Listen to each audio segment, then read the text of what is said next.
Guys, welcome in Core Java interview question and answer. In this video tutorial, we are going to talk and learn about one of the very important multi-threaded interview question. And question is that what is difference between sleep, yield and wait method? So let's try to understand what's the difference between these three methods point by point. Yeah. So first of all, let's talk about the wait method, right? So as you know, wait method is basically available in the object class, and object class is the super class of all classes in the Java, right? So, and that's the reason wait method can be accessed by the any object in Java, right? So wait method releases the acquired lock when the thread is waiting till some other thread calls notify or notify all method, right?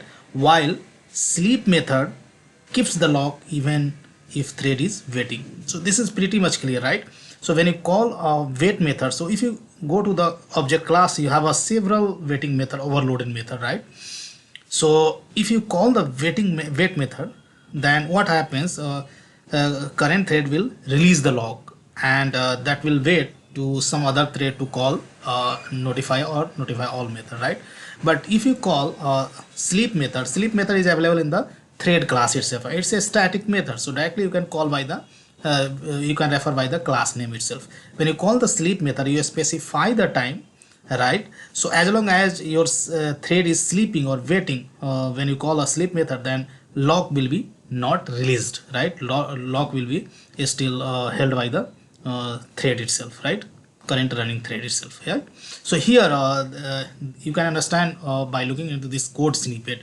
So here we have a first of all we have a synchronized block, right? So to execute this synchronized block, every thread has to first acquire the lock or monitor, right? Then whatever code you have written inside that will be executed, right? And when you call a thread of sleep and you specify the time in milliseconds, right? So thread will sleep for this much milliseconds, and at this time thread basically thread will hold the lock, right? That will not release the lock. Now second basically synchronized block we have, and of course to get in inside this synchronized block, object has to get the lock first of all, and whenever you call while running the thread, whenever you call monitor.wait, then lock is released by the current running thread, right? So this point should be very much clear, right? Now let's go ahead. Now next point says wait can only be called from the synchronized context, otherwise it will throw illegal monitor state exception, while sleep method can be called from any code block. So let's elaborate this point. So what basically I'm trying to say, wait method always you will have to call from the either from the synchronized method or block, right? Else this will throw exception is called illegal monitor state exception. This is clearly showing that your current running thread is not the owner of monitor or lock. Still you are trying to call wait method on it, and that's the reason that will throw illegal monitor state exception. Another side, if you want to call the sleep method, right, that can be called either from the synchronized method or block, no problem at all. Or even though your method or block is not synchronized, still you can call sleep method from anywhere. Yeah. Now next point, wait is called on object while sleep is called on thread. So as you know, already I told you, wait method is declared in the object class, so that can be called on any object, right? While sleep method is a static method available in the thread class, so you can refer by the class name itself.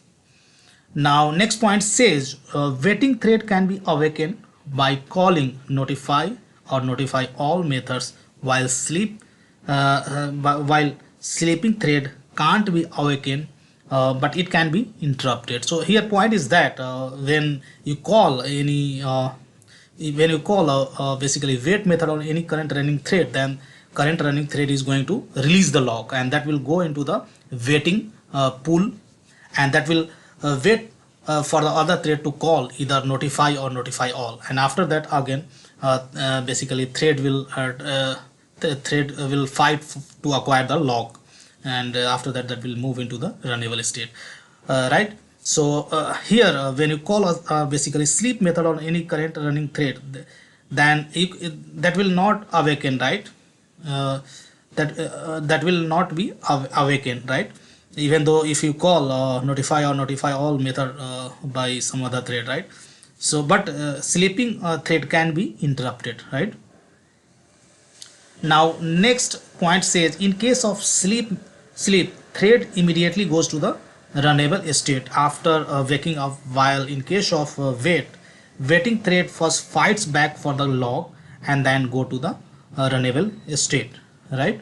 So when you call a sleep method on any thread, as you know, when you call sleep method, then lock is not going to release by the current running thread, right?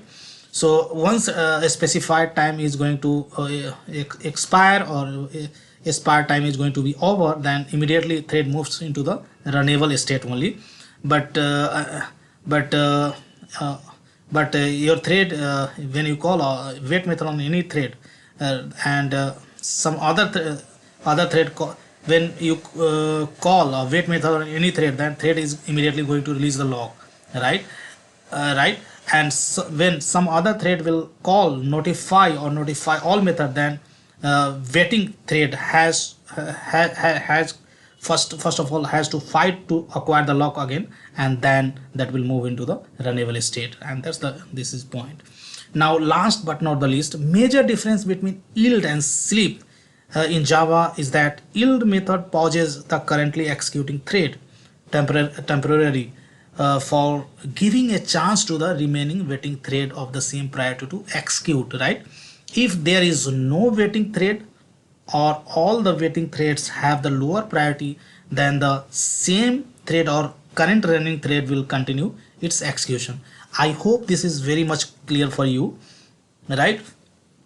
So these are the all points I have listed over here, and if you understood this point, then easily you can distinguish between sleep, yield and wait methods. So that's all I have, guys, in this video tutorial. I hope this information may help you, and thank you so much for watching this video.